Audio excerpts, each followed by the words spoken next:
Greetings, Redheads. Thank you for joining me in another episode of your favorite show, the one, the only Reds View. I am your gracious host, Jay Red. Make sure you get these Reds View t-shirts right here, okay? And before I begin, make sure you subscribe to the YouTube channel, youtube.com/RedsView.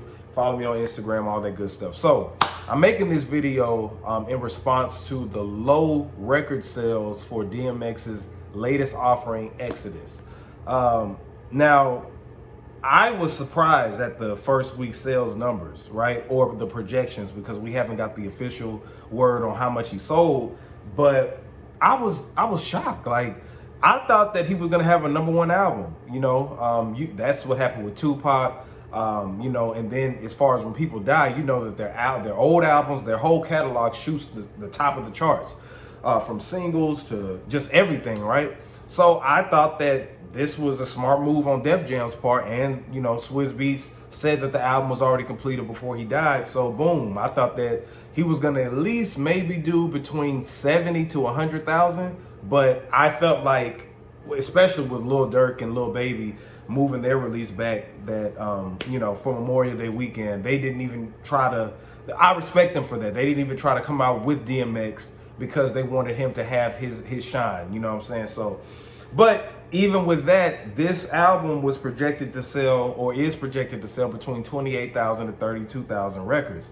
Now, these are equivalent album units, including streams. You know how that crazy stuff they be doing nowadays. So, what is the reason why that this album didn't go #1, or isn't going #1, or isn't going to do at least 100K? I've talked to different people. I've watched a couple of videos, and I've came to a couple of points in my, me analyzing different things and stuff like that. Feel free to chime in.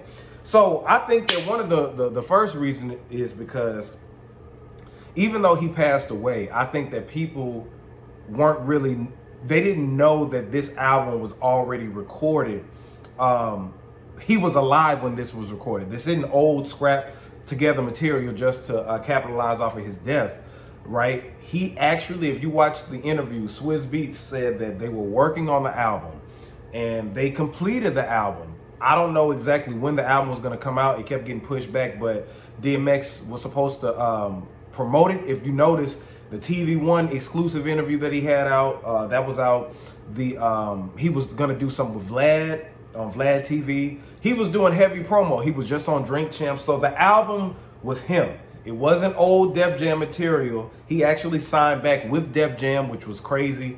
I think LL Cool J signed back with Def Jam too. But this album was him 100% while he was alive, and at this current state. Like, he did it after the whole Snoop Dogg battle, or during the Snoop Dogg battle. They finished the album in LA, but a lot of people didn't know that. A lot of people thought that this was just like how they do Tupac albums. I think with Tupac albums, they oversaturated us so much with old material from them that always charted, but people got tired of it after a while, especially after streaming and stuff has came out. You're not going to be quick to you get worn out from that. So I think that people felt like this was too soon and was a money grab, so they didn't know. I don't think that a lot of people paid attention to it too much. Then the other part is no heavy promo, no promo from Def Jam. The only thing that I saw was just Instagram posts. I saw Swizz Beatz, who has millions of followers. He posted about it. Nas posted about it. All the people who mess with DMX posted the album on their social media. And Def Jam did the same thing. But when we talk about promo, we're talking about promo as far as like having a single to the radio stations. We're talking about more than social media posts, because you can sell albums off social media.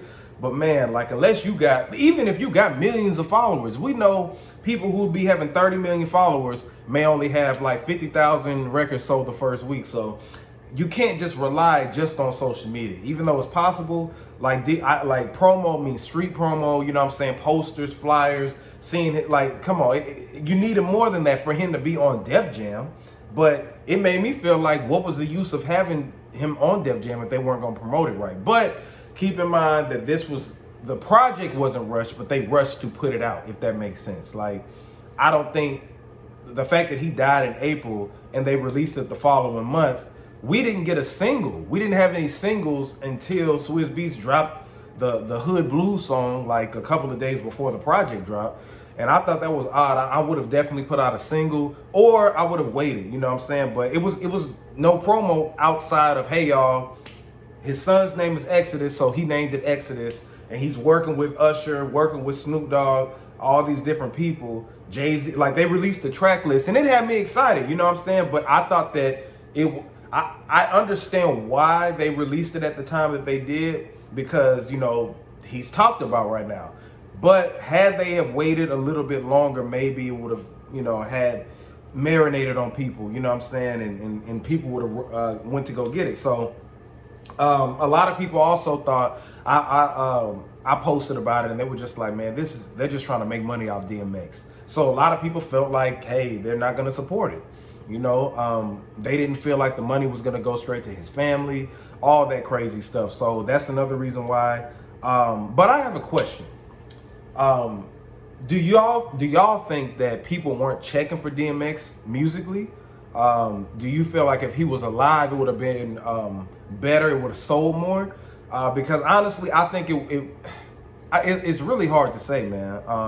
I thought that the capitalization off of him passing away, since the music is in his Spotify and his streams are just going up, you know what I'm saying? This will go right into it, but it was just a shocker to me, you know? But some people said that people haven't been checking for DMX. The last album that he put out was Undisputed, and Undisputed came out back in like 2012, and that wasn't really talked about. I bought the album, but you know, some people didn't like it. Now the other part of it is people have been giving it bad reviews. I'm gonna give my personal review of it right now as we speak, right? So let's go ahead and dive into it. All right. So he had pretty much 10 songs on this project, minus the skits. Really, yeah, like 9 or 10, right?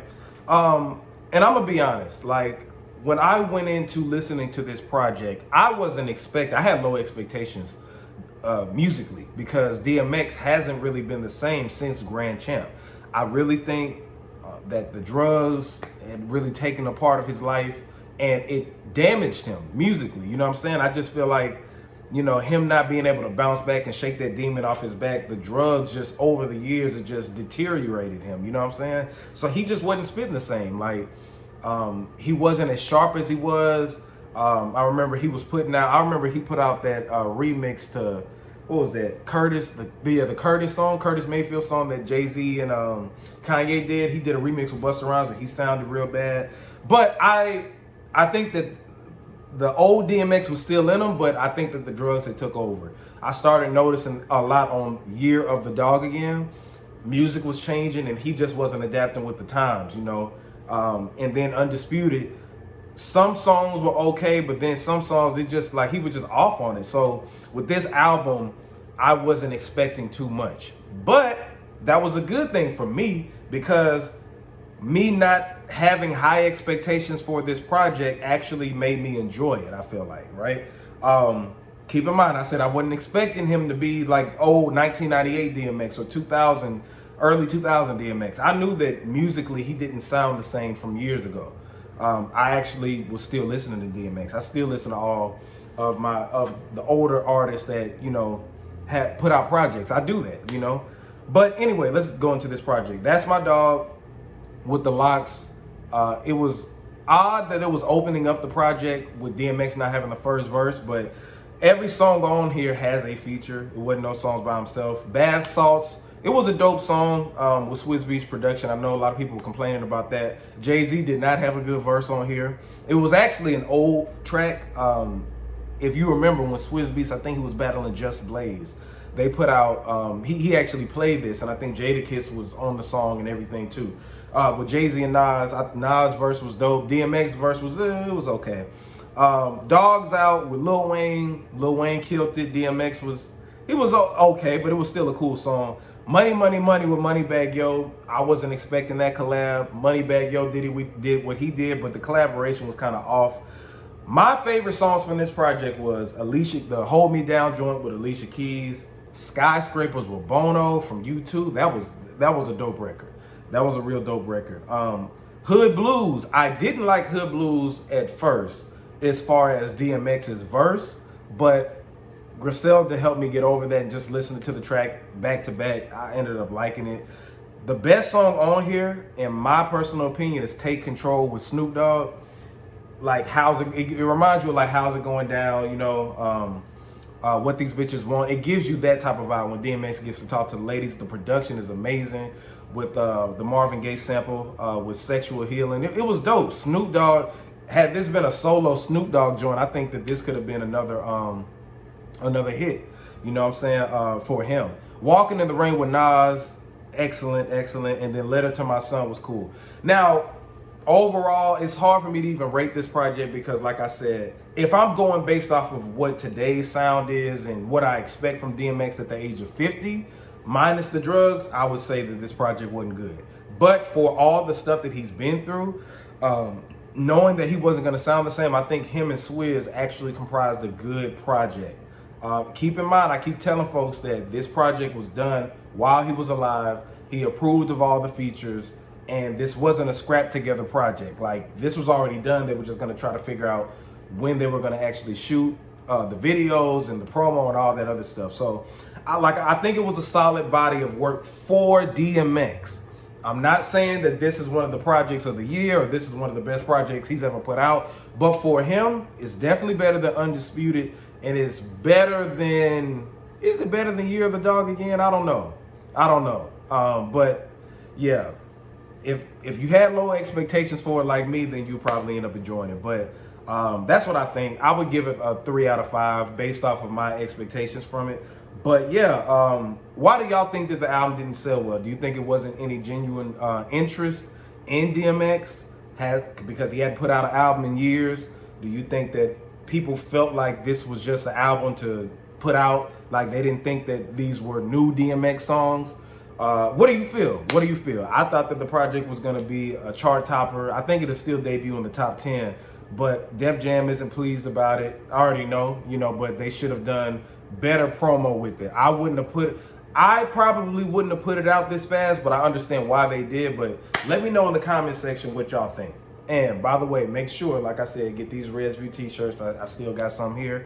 Subscribe to the channel, youtube.com/RedsView. Follow me on Instagram at JAYR3D.